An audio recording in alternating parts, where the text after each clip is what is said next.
Hi, എല്ലാവർക്കും നമസ്കാരം. നമുക്ക് ചെമ്പഴന്തിൽ പൂവിലെ സച്ചിയുടെയും രേവതിയുടെയും നാളത്തെ നല്ലൊരു കഥ കേൾക്കാം. അങ്ങനെ പുതിയ സ്റ്റേഷനിലോട്ട് ചാർജ് എടുക്കുന്ന അരുണ് സച്ചിയുടെ കാറ് ട്രാഫിക് നിയമം ലംഘിച്ച് പാർക്ക് ചെയ്തെന്ന് പറഞ്ഞുകൊണ്ട് സ്റ്റേഷനിൽ പിടിച്ചു വെക്കുകയാണ്. അതിനുശേഷം രേവതി സ്ഥിരമായിട്ട് പൂ കൊടുക്കുന്ന എസ് ഐയുടെ വീട്ടിൽ ചെന്നിട്ട് അയാളുടെ വൈഫിനോട് സംസാരിക്കുന്നുണ്ട്. അങ്ങനെ എസ് ഐയുടെ വൈഫിൻ്റെ സഹായത്തോടു കൂടി എസ് ഐ സ്റ്റേഷനിൽ വരുന്നുണ്ട്. അങ്ങനെ സംസാരിച്ച് ഒത്തുതീർപ്പാകുന്നുണ്ട്. അങ്ങനെ പിഴയടച്ച് വണ്ടി എടുത്തുകൊണ്ട് പോകാൻ എസ് ഐ പറയുന്നുണ്ട്. അത് അരുണിന് ഭയങ്കര ഇൻസൾട്ട് ആവുന്നുണ്ട്. അങ്ങനെ അരുണിനെ ഒന്ന് എസ് ഐ വിലക്കുകയും ചെയ്യുന്നുണ്ട്. ഇങ്ങനെയാണോ പബ്ലിക്കിനോട് പെരുമാറുന്നത് എന്നൊക്കെ പറഞ്ഞുകൊണ്ട് അതും അരുണിനൊരു നാണക്കേടാണ്. അതിനുശേഷം സച്ചി പറയുന്നുണ്ട്, സാറേ ഞാനൊരു തെറ്റും ചെയ്തിട്ടില്ല, സാറാണ് വെറുതെ വഴക്കിന് വന്നത്, എൻ്റെ അച്ഛനെക്കുറിച്ച് പറഞ്ഞുകൊണ്ടാണ് എനിക്ക് പെട്ടെന്ന് ഞാൻ ദേഷ്യപ്പെട്ടതും സാറിൻ്റെ കോളറിനെ പിടിച്ചതും എന്നൊക്കെ പറയുന്നുണ്ട്. പക്ഷേ അരുണിന് നല്ല ദേഷ്യമാണ്. അരുണ് പറയുന്നുണ്ട്, നിന്നെ ഇനി എൻ്റെ സ്റ്റേഷനിൽ എപ്പോഴെങ്കിലും എൻ്റെ കൈ കിട്ടുമെന്ന് പറയും. ശരി സാറേ, ഞാനിവിടൊക്കെ തന്നെ കാണും, നമുക്ക് ഇനിയും കാണാമെന്നൊക്കെ പറഞ്ഞിട്ട് അവർ തമ്മിലൊരു വെല്ലുവിളിയൊക്കെ നടത്തി പിരിയുകയാണ്. അതിനുശേഷം ശ്രുതിക്ക് വലിയ സന്തോഷമായി സച്ചിയെ സ്റ്റേഷനിൽ വെച്ച് കണ്ടത് കൊണ്ട് അങ്ങനെ വീട്ടിൽ വന്നിട്ട് അച്ഛനോടും അമ്മയോടും പറയുന്നുണ്ട്, അച്ഛാ ഞാനിന്ന് സ്റ്റേഷനിൽ പോയിരുന്നു. നീ ഇന്ന് സ്റ്റേഷനിൽ പോയിരുന്നു. അത് ഞാൻ എൻ്റെ ഇല്ല 50 ലക്ഷം പറ്റിച്ചുകൊണ്ട് പോയ അയാളുടെ കേസ് കൊടുത്തിരുന്നല്ലോ, അതിനെക്കുറിച്ച് അന്വേഷിക്കാൻ പോയത്. ആ സമയത്ത് ഞാനിന്ന് സച്ചി അവിടെ കണ്ടെന്ന് പറയും. സച്ചിയോ എന്തിന്? അവനെ കുടിച്ചുകൊണ്ട് വണ്ടി ഓടിച്ച് പോലീസുകാർ അവൻ്റെ വണ്ടി പിടിച്ചു വെച്ചെന്നൊക്കെ പറഞ്ഞുകൊണ്ട് ശ്രുതി അതൊക്കെ വന്ന് വീട്ടിൽ പറയാണ്. കണ്ടോ, നിങ്ങളല്ലേ പറഞ്ഞാൽ നിങ്ങളുടെ മോനങ്ങ് നന്നായി, ഇവളവനെ മാറ്റിയെടുത്തെന്നൊക്കെ. ഇത് കേൾക്കുമ്പോൾ രേവതിക്ക് നല്ല ടെൻഷനാവും. അപ്പോൾ ചോദിക്കും, അവൻ കുടിച്ചുകൊണ്ട് വണ്ടി ഓടിച്ചു. അതേ അച്ഛാ, അവൻ തന്നെ എന്നോട് പറഞ്ഞു, ഞാൻ ചെന്നപ്പോൾ അവൻ സ്റ്റേഷനിൽ നിൽപ്പുണ്ടായിരുന്നു പറയും. ഇത് കേൾക്കുമ്പോഴത്തേക്ക് രവീന്ദ്രന് നല്ല ദേഷ്യം വരും. അപ്പോഴത്തേക്ക് രവീന്ദ്രൻ പെട്ടെന്ന് രേവതി വാ മോളെ, നിങ്ങളെങ്ങോട്ടാ? ഞങ്ങൾ സ്റ്റേഷനിലോട്ട് പോയിട്ടിരാന്ന് പറയും. ആ സമയത്താണ് സച്ചി കാറും കൊണ്ട് വരുന്നത്. സച്ചിയെ കാണുന്നതും, എടാ നീ കുടിച്ചിട്ടാണോ വണ്ടി ഓടിച്ച് സ്റ്റേഷനിൽ നിൻ്റെ വണ്ടി പിടിച്ച് വെച്ചെന്ന് ചോദിക്കും. സ്റ്റേഷനിൽ വണ്ടി പിടിച്ച് വെച്ചു, എന്തൊക്കെയാ അച്ഛാ ഈ പറയുന്നതൊക്കെ ചോദിച്ചോണ്ട്, അച്ഛൻ നീ അല്ലടാ എൻ്റെ ഒക്കെ പറഞ്ഞത്, നീ കുടിച്ചുകൊണ്ട് വണ്ടി ഓടിച്ചുകൊണ്ടാണ് നിന്നെ സ്റ്റേഷനിൽ പോലീസുകാർ പിടിച്ചു വെച്ചതെന്നൊക്കെ. അയ്യോ അച്ഛൻ, ഞാൻ വെറുതെ ഇവൻ്റെ ദേഷ്യം പിടിപ്പിക്കാൻ വേണ്ടി വെറുതെ പറഞ്ഞതാണ്, വെറുതെ ആണോടാ നീ സ്റ്റേഷനിൽ പോയെന്നൊക്കെ ചോദിച്ചുകൊണ്ട് രവീന്ദ്രൻ സച്ചിയെ തല്ലും. സച്ചിക്ക് അത് ഭയങ്കരമായിട്ട് അങ്ങ് സങ്കടമാവും. കാരണം സച്ചി ഒരു തെറ്റും ചെയ്തിട്ടില്ല, ശ്രുതി പറഞ്ഞത് വെച്ചുകൊണ്ട് മാത്രമാണ് സച്ചിയെ അടിക്കുന്നത്. ഉടനെ പറയും, രേവതി നീ പറഞ്ഞിട്ടല്ലേ എസ് ഐ സാർ എനിക്ക് വണ്ടി വിട്ട് തന്നത്, ആ കാര്യം പറയാൻ വേണ്ടിയല്ലേ ഞാൻ ഓടി വന്നത്, അതിന് അച്ഛൻ എന്തിനാ എന്നെ തല്ലിയെന്ന് ചോദിക്കും.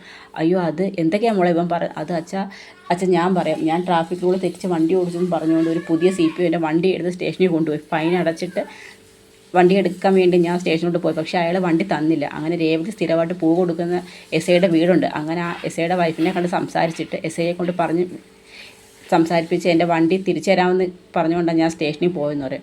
ഓ അതായിരുന്നു കാര്യം. പിന്നെ നീ എന്തിനാണ് ഇങ്ങനെ വന്ന് പറഞ്ഞു? അച്ഛാ ഞാൻ ചെന്നപ്പോൾ ഇവൻ എൻ്റെ അടുത്ത് അങ്ങനെ പറഞ്ഞു, അത് ഞാൻ ഇവനെ ചുമ്മാ ദേഷ്യപ്പെടുത്താൻ വേണ്ടി പറഞ്ഞു അച്ഛാന്ന് പറയും. അപ്പോഴത്തേക്ക് എന്നാൽ അച്ഛൻ എന്നെ തല്ലിയില്ലെന്നൊക്കെ പറയും. അപ്പോഴത്തേക്ക് രവീന്ദ്രൻ അങ്ങ് സങ്കടമാവും. ശ്രുതി പറയുന്നത് കേട്ടുകൊണ്ട് സാധാരണ എടുത്തടിച്ചൊന്നും പെരുമാറുന്നതല്ല, പെട്ടെന്ന് ഇത് കുടിച്ചെന്ന് കേട്ടപ്പോഴത്തേക്ക്, കാരണം എല്ലാ സ്വഭാവമൊക്കെ മാറ്റി നല്ല നീറ്റായിട്ടൊക്കെ ഇരിക്കുമ്പോൾ പെട്ടെന്ന് അങ്ങനെ ഒരു കണ്ടപ്പം അച്ഛൻ നിലയിൽ അദ്ദേഹത്തിന് വിഷമമായി. അങ്ങനെ അടിച്ചതാണ്. അങ്ങനെ സച്ചി വന്നിട്ട് പെട്ടെന്ന് അച്ഛനെ കെട്ടിപ്പിടിക്കും. അച്ഛൻ ഞാനൊരു തെറ്റും ചെയ്തിട്ടില്ല, അപ്പോട്ടെ ഞാനത് പെട്ടെന്ന് നീ കുടിച്ചെന്നൊക്കെ കേട്ടപ്പോൾ എനിക്കൊരു വിഷമമായെന്ന് പറയാം. സാരമില്ലെന്നൊക്കെ പറഞ്ഞ് അവർ അച്ഛനെ കെട്ടിപ്പിടിച്ച് കരയുകയാണ്. അപ്പോഴത്തേക്ക് രേവതി അങ്ങ് പറയും, സാരമില്ല, അച്ഛനല്ലേ തല്ലിയത്, സാരമില്ലെന്ന് പറയും. അതിനുശേഷം യൂണിയൻ ഓഫീസിൽ പോകാൻ വേണ്ടി രവീന്ദ്രൻ പുറത്തോട്ടിറങ്ങുന്നത്. ആ സമയത്താണ് രവീന്ദ്രൻ്റെ ഏറ്റവും അടുത്ത ഫ്രണ്ട് അശോകൻ അങ്ങോട്ട് വരുന്നത്. രേവതി പറയും, അച്ഛാ കോഫി എടുത്ത് വെച്ചിട്ടുണ്ട്, കുടിച്ചിട്ട് വന്നു. എങ്കിൽ എടുക്കും മോളെന്ന് പറയും. അങ്ങനെ ചന്ദ്ര പറയും, എനിക്കും കൂടിയിട്ട് കോഫി എടുക്കാൻ പറയും. അങ്ങനെ അത് കുടിക്കാനായിട്ടിരിക്കുമ്പോഴാണ് അശോകൻ പെട്ടെന്ന് വിഷമിച്ച് വരുന്നത്. എന്തു പറ്റി? ഞാൻ നിന്നെ യൂണിയൻ ഓഫീസിൽ പോകാൻ വിളിക്കാനായിട്ട് അങ്ങോട്ട് വരാതിരുന്നതെന്ന് പറയും. എന്ത് നിൻ്റെ മുഖം വല്ല? അശോകൻ കരയുകയാണ്. നീ കാര്യം പറ അശോക, അവൾ എന്നെ ചതിച്ചും രവീന്ദ്ര എന്ന് പറയും. ആര്? മാളോ? ആദ്യം ഇവർ വിഷമിക്കുന്നത് നീ അശോകൻ്റെ ഭാര്യ അംബികയ്ക്ക് സുഖമില്ലാതിരിക്കുന്നത് അവർക്ക് എന്തെങ്കിലും പറ്റിയെന്നുള്ളതുകൊണ്ടാണ്. അവളെന്നെ ചതിച്ചു, നീ എന്തൊക്കെയായി പറയുമെന്ന് പറയും. അവളൊരു മെഡിക്കൽ സ്റ്റോർ ജോലിക്ക് വരുന്നില്ല. അതെ, അവൾ ഒരു പയ്യനോട്ട് സ്നേഹത്തിലായിരുന്നു, ആ കാര്യം അവൾ വീട്ടിൽ പറഞ്ഞു. പക്ഷേ അവൾ കണ്ടെത്തിയ പയ്യനെക്കുറിച്ച് നമുക്കൊന്നും അറിയത്തില്ല, അതുകൊണ്ട് തന്നെ ഞാൻ ആ വിവാഹം വേണ്ടെന്ന് പറഞ്ഞു. അവൾക്ക് വേണ്ടി ഞാനൊരു സർക്കാർ ഉദ്യോഗസ്ഥനെ വിവാഹം ആലോചിച്ചത്, നല്ല സാമ്പത്തികവും നല്ല ചുറ്റുപാടുമുള്ള വീട്ടിൽ നിന്ന് അവർ വന്ന് പെണ്ണ് കാണാൻ ഇരുന്നതായിരുന്നു. ആ സമയത്ത് അവൾ ഇറങ്ങിപ്പോയത് അവളുടെ മുറിയിൽ നിന്ന് കിട്ടിയ കത്താന്ന് പറയും. കത്തിനകത്ത് എഴുതിയേക്കുന്നു, ഞാൻ എനിക്ക് ഇഷ്ടപ്പെട്ട ആളുടെ കൂടെ ജീവിക്കാൻ പോവുകയാണെന്നൊരു ലെറ്ററും അവിടെ നിന്ന് കിട്ടും. അപ്പോഴത്തേക്ക് രവീന്ദ്രൻ എന്ത് പറയണമെന്ന് അറിയത്തില്ല. ആ സമയത്താണ് സച്ചിയും രേവതി അങ്ങോട്ട് വരുന്നത്. എന്താ അശോകനെങ്കിൽ എന്താ വിഷമിച്ചിരിക്കുന്നതെന്ന് പറയും. അവർ കത്തെടുത്ത് രവീന്ദ്രൻ കാണിക്കുന്നുണ്ട്. നോക്കുമ്പോൾ മാളു എഴുതിയ കത്ത്. എന്താ വെച്ചാൽ ഇത്? അവളെ സ്നേഹിച്ച ആളുടെ കൂടെ ജീവിക്കാൻ പോവുകയെന്ന് പറഞ്ഞ് ലെറ്റർ എഴുതി വെച്ചെന്ന് പറയും. എന്നാൽ സച്ചി മോനെ എല്ലാം തകർന്നു, എൻ്റെ കുടുംബത്തിൻ്റെ ആത്മാഭിമാനം തന്നെ ഇല്ലാതെ ഇനി ഞാൻ എങ്ങനെ നാട്ടുകാരെ മുഖത്ത് നോക്കും? എൻ്റെ മൂത്ത മോളുടെ വീട്ടുകാരിത് അറിഞ്ഞാൽ ഞാൻ എന്തോ ചെയ്യും? ഞാൻ ജീവിച്ചിരിക്കത്തില്ലെന്നൊക്കെ പറഞ്ഞ് കരയുകയാണ്. അങ്കിൾ വിഷമിക്കാതെ നമുക്ക് അന്വേഷിക്കാമെന്ന് പറയും.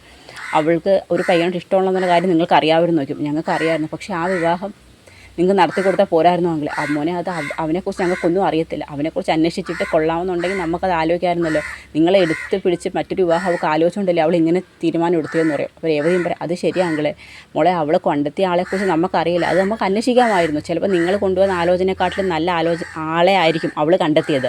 മാള് നല്ല വിദ്യാഭ്യാസവും വിവരമുള്ള കുട്ടിയല്ലേ, അവൾ അങ്ങനെ ഒരു കയ്യബദ്ധമൊന്നും കാണിക്കത്തില്ല. എന്തായാലും അങ്കിള് വിഷമിക്കാതെ അവൾ ഏടും മെഡിക്കൽ സ്റ്റോറിലാണ് ജോലി ചെയ്തിരുന്നതെന്ന് പറയും. അങ്ങനെ മെഡിക്കൽ സ്റ്റോർ ജോലി ചെയ്തിരുന്ന സ്ഥലം പറഞ്ഞു കൊടുക്കുകയാണ്. എന്തായാലും ഞാൻ പോയി അന്വേഷിക്കാമെന്ന് പറയും. നീ ഇനി ഇവിടെ പോയി അന്വേഷിക്കാനാണെന്ന് ചന്ദ്ര ചോദിക്കും. അവൻ അന്വേഷിച്ച് കണ്ടുപിടിച്ചോളൂ എന്ന് പറയും. ഓ നീ വലിയ CID ആണല്ലോ എന്ന് പറയാം. പിന്നെ ചന്ദ്രമതി എന്ന് രവീന്ദ്രൻ തുറച്ച് നോക്കുകയാണ്. രേവതി ഇവനെ സച്ചേട്ടൻ ഒറ്റയ്ക്ക് പോകണ്ട, ഞാനും കൂടി വരാമെന്ന് പറയും. അങ്ങനെ രേവതിയും സച്ചിയും കൂടി നേരെ മെഡിക്കൽ സ്റ്റോറിൽ ചെല്ലും. അപ്പോൾ അവിടുത്തെ ഓണറടുത്ത് സംസാരിക്കും. ഞങ്ങൾക്ക് ഇവിടെ ജോലി ചെയ്യുന്ന മാളുവിനെ ഒന്ന് കാണണമെന്ന് പറയും. മാളു ഇന്ന് വന്നിട്ടില്ല, ലീവാന്ന് പറയും. വിവരങ്ങളൊക്കെ ഞാൻ അറിഞ്ഞു എന്ന് പറയും. അവളുടെ വീട്ടുകാർ വളരെ വിഷമത്തില്ല, അവരെവിടാന്ന് അറിയത്തില്ല, എന്തെങ്കിലും അവളെക്കുറിച്ച് വിവരം വല്ലതും അറിയാമെന്ന് ചോദിക്കും. എനിക്കറിയത്തില്ല, അവളുടെ ഏറ്റവും അടുത്തൊരു കൂട്ടുകാരി ഇവിടെ ഉണ്ട്, അവൾക്ക് ചോദിച്ചാൽ എല്ലാം അറിയാൻ പറ്റും, അവർ തമ്മിലാണ് എപ്പോഴും സംസാരമൊക്കെ എന്ന് പറയും. അവളെവിടെ പോയി, ബാങ്കിൽ പോയോ, ഇപ്പോൾ വരുമെന്ന് പറയും. അങ്ങനെ ആ പെൺകുട്ടി അങ്ങോട്ട് വരികയാണ്. വരുന്ന സമയത്ത് സച്ചിൻ്റെ അവധിയും പറയും, ഞങ്ങൾ മാളുവിൻ്റെ റിലേറ്റീവാണ്, ഞങ്ങൾക്ക് കുറച്ച് കാര്യങ്ങൾ അറിയണമെന്ന് പറയും. എനിക്കൊന്നും അറിയത്തില്ല, എനിക്ക് ജോലി ഉണ്ടെന്നൊക്കെ പറയും. ഉടനെ ഓണർ പറയും, ജോലി ഉണ്ടെങ്കിൽ ഞാൻ നോക്കിക്കോളാം, തൽക്കാലം നീ അവർ ചോദിക്കുന്ന ചോദ്യങ്ങൾക്ക് മറുപടി പറയാൻ പറയും. അങ്ങനെ സച്ചിൻ രേവതി ചോദിക്കുമ്പം ആ കുട്ടി പറയും, എനിക്ക് അവരെക്കുറിച്ചൊന്നും അറിയില്ല, ഞാൻ അവളുമായിട്ട് ജസ്റ്റ് ഒരു ഫ്രണ്ട്ഷിപ്പ് മാത്രമേ ഉള്ളൂ, അവളുടെ കാര്യങ്ങളൊന്നും എനിക്കറിയത്തില്ല എന്നൊക്കെ പറയും. നിനക്ക് എല്ലാ സത്യങ്ങളും അറിയാം, അത് നിൻ്റെ കടയുടെ ഓണറും പറഞ്ഞിട്ടുണ്ടായിരുന്നു, സത്യം നീ പറഞ്ഞില്ലെന്നുണ്ടെങ്കിൽ നിനക്കെതിരെ ഞങ്ങൾ സ്റ്റേഷനിൽ പരാതി കൊടുക്കുമെന്ന് പറയും. നീ എല്ലാം അറിഞ്ഞിട്ട് മറച്ചു വെച്ചെന്ന്, അവൾ എന്തെങ്കിലും അബദ്ധം കാണിച്ചാലും നീ കേസിൽ കുടുങ്ങുമെന്നൊക്കെ പറയും. അയ്യോ അങ്ങനൊന്നും ചെയ്യരുത്, ഞാൻ എനിക്കറിയാവുന്ന കാര്യങ്ങളൊക്കെ പറയാമെന്ന് പറയും. അവൾ സെബിൻ എന്ന് പറഞ്ഞ ഒരു ആളുമായിട്ട് ഇഷ്ടത്തിലായിരുന്നു, അയാളെ മാത്രമേ വിവാഹം കഴിക്കത്തുള്ളൂ എന്നും പറഞ്ഞു. ഇപ്പോൾ അവരവിടെ ഉണ്ടെന്ന് പറയും. ഇപ്പം അവരുടെ ഒരു ഫ്രണ്ടിൻ്റെ വീട്ടിലുണ്ടെന്ന് പറയും. അങ്ങനെ സച്ചിൻ രേവതി അവരെ അന്വേഷിച്ച് പോവുകയാണ്. അങ്ങനെ ഫ്രണ്ടിൻ്റെ വീട്ടിൽ ചെല്ലുന്ന സമയത്ത് അവർ അവിടുന്ന് പോയിട്ടുണ്ടെന്നാണ് അവിടുന്ന് വിവരം കിട്ടിയിരുന്നത്. അവർ തമ്മിൽ വിവാഹം കഴിച്ചിട്ടില്ലെന്നുള്ള വിവരവും അവർ മനസ്സിലാക്കുന്നുണ്ട്. അങ്ങനെ ഇനിയാണ് നമ്മുടെ കഥയിൽ ഒരു വമ്പൻ ട്വിസ്റ്റ് വരാൻ പോകുന്നത്. ഈ അശോകൻ്റെ മകൾ മാളു സ്നേഹിച്ചിറങ്ങി പോകുന്ന സെബിൻ എന്ന് പറഞ്ഞ പയ്യൻ നമ്മുടെ ശ്രുതിയുടെ മലേഷ്യൻ ഇളയച്ചനായ ബീരാൻ്റെ പെങ്ങളുടെ മകനാണ്. അങ്ങനെ ബീരാൻ പെങ്ങളെ വിളിക്കുന്നതനുസരിച്ച് ബീരാൻ അങ്ങോട്ട് വരികയാണ്. ആ സമയത്ത് പറയും, അയ്യോ ചേട്ടാ, ഈ കുടുംബത്തിൻ്റെ മാനം പോകുന്നു, എന്താ പെങ്ങളെ നീ കാര്യം പറ, അത് അവൻ ഒരു പെൺകുട്ടിയെ സ്നേഹിച്ച് വിളിച്ചിറങ്ങിക്കൊണ്ട് വന്നിരിക്കുമെന്ന് പറയും. പെൺകുട്ടിയോ? ആ അതെ. എന്നിട്ട് അവരെന്ത് ചെയ്യുന്നു നോക്കുമ്പോൾ അവർ രണ്ടുപേരും കൂടി അവരുടെ വീട്ടിൽ ഇരിക്കുന്നതാണ് കാണുന്നത്. അങ്ങനെ പറയും, എന്തായി കാണുന്നതെന്ന് നോക്കും. അവൻ ആ പെൺകുട്ടിയെ മാത്രം മതി, അവനെ അങ്ങോട്ട് ഇഷ്ടമുള്ള കാര്യം ഞങ്ങളടുത്ത് പറഞ്ഞിരുന്നു, അങ്ങനെ വിളിച്ചിറക്കിക്കൊണ്ട് വരേണ്ട കാര്യം ഉണ്ടായിരുന്നു, അവനിഷ്ടമാണെന്ന് നമ്മൾ ആ പെൺകുട്ടിയുടെ വീട്ടിൽ പോയി അന്വേഷിച്ചതിന് ശേഷം നമുക്ക് കല്യാണം നടത്താമായിരുന്നു എന്നൊക്കെ പറയും. എന്തായാലും നീ കരയാതെ വിഷമിക്കാതിരി, എന്തായാലും സംഭവിച്ചു പോയില്ലയോ എന്ന് പറയും. ആ സമയം നമുക്ക് എന്തായാലും അന്വേഷിക്കാമെന്നൊക്കെ പറയും. അങ്ങനെ ബീരാൻ അവരെക്കുറിച്ച് അന്വേഷിക്കുകയാണ്. ആ സമയത്ത് തന്നെയാണ് നമ്മുടെ സച്ചിൻ രേവതിയും കൂടി, ബീരാൻ പോകുന്നതിൻ്റെ പുറകെ സച്ചിൻ രേവതി അങ്ങോട്ട് വരുന്നുണ്ട്. വരുന്നതനുസരിച്ച് സച്ചിൻ രേവതിയും മാളുവിനെ അവിടെ വെച്ച് കാണുന്നുണ്ട്. ഉടനെ ചോദിക്കും, മാളു സച്ചേട്ടൻ എന്താ ഇവിടെ, നിന്നെ അന്വേഷിച്ച് വന്നതാന്ന് പറയും. ഞാൻ ഇവിടെ ഉണ്ടെന്ന് സച്ചേട്ടനോട് ആരാ പറഞ്ഞത്, എന്തായാലും ഇവിടെ തന്നെ നീ കാണുമെന്ന് ഞങ്ങൾക്ക് അറിയാമായിരുന്നല്ലോ, അതിനെക്കുറിച്ച് നീ അന്വേഷിച്ച് നിൻ്റെ കൂട്ടുകാരി പറഞ്ഞാന്ന് പറയും. അങ്ങനെ പയ്യനെയും കാണും. അങ്ങനെ പറയും, നീ എന്തൊക്കെയാണ് മാളു കാണിച്ചിരുന്നത്, നിന്നെ എന്ത് നല്ല രീതിയിലാണ് നിൻ്റെ അച്ഛനും അമ്മയും വളർത്തിയത്, അശോകനെങ്കിൽ വീട്ടിൽ വന്നിരുന്ന് കരയുക, നിനക്ക് ഇങ്ങനെ ഇഷ്ടമുള്ള കാര്യം നീ വീട്ടിൽ പറഞ്ഞെങ്കിൽ അവർ നടത്തിയെടുത്തില്ലേ, ഞാൻ പറഞ്ഞ സച്ചിയേട്ടാ എനിക്ക് സെബിനെ ഇഷ്ടമാണെന്നുള്ള കാര്യം, പക്ഷേ അത് അച്ഛൻ സമ്മതിക്കാത്തതുകൊണ്ടാണ് അച്ഛൻ എനിക്ക് ഇഷ്ടമില്ലാത്തൊരു വിവാഹം ഉറപ്പിക്കുകയും ചെയ്തെന്ന് പറയും. എന്തായാലും സംഭവിക്കാനുള്ളതെല്ലാം സംഭവിച്ചു, നീ എത്രയും പെട്ടെന്ന് വീട്ടിലോട്ട് ഞങ്ങളുടെ കൂടെ വരണമെന്ന് പറയും. ഉടനെ ഇല്ല ഞാൻ വരത്തില്ല എന്ന് പറയും. ഉടനെ സെബിൻ പറയും, നിങ്ങൾ വിവാഹം കഴിച്ചിട്ടുണ്ടോ എന്ന് ചോദിക്കും. ഇല്ല. അപ്പം സെബിൻ പറയും, ചേട്ടാ ഞങ്ങൾ ഇതുവരെ ലീഗലി വിവാഹം കഴിച്ചിട്ടൊന്നുമില്ല, എനിക്ക് അവളെ ഇഷ്ടമായിരുന്നു, മറ്റൊരു വിവാഹം ഉറപ്പിച്ചത് കൊണ്ടാണ് അവൾ എൻ്റെ കൂടെ വന്നത്, വീട്ടുകാർ രണ്ടുപേരും ചേർന്ന് അനുഗ്രഹിച്ച് ഞങ്ങളുടെ വിവാഹം നടക്കണമെന്ന് തന്നെയാണ് ഞങ്ങളുടെ ആഗ്രഹം എന്ന് പറയും. അപ്പോൾ ആ പയ്യൻ്റെ വളരെ മെച്ചോർഡായിട്ടുള്ള സംസാരം കേൾക്കുമ്പോൾ സച്ചിക്കും രേവതിക്കും വളരെ ഇഷ്ടപ്പെടുന്നുണ്ട്.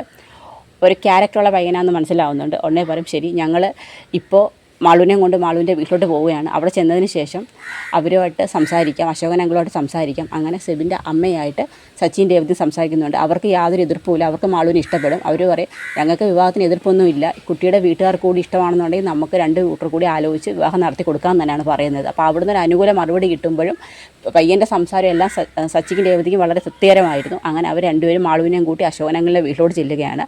അങ്ങനെ അശോകൻ അങ്കിളിനും ആ പയ്യൻ്റെ വീട്ടിനെയും ചുറ്റുപാടിനെയും കുറിച്ചൊക്കെ പറയുമ്പോൾ അവർ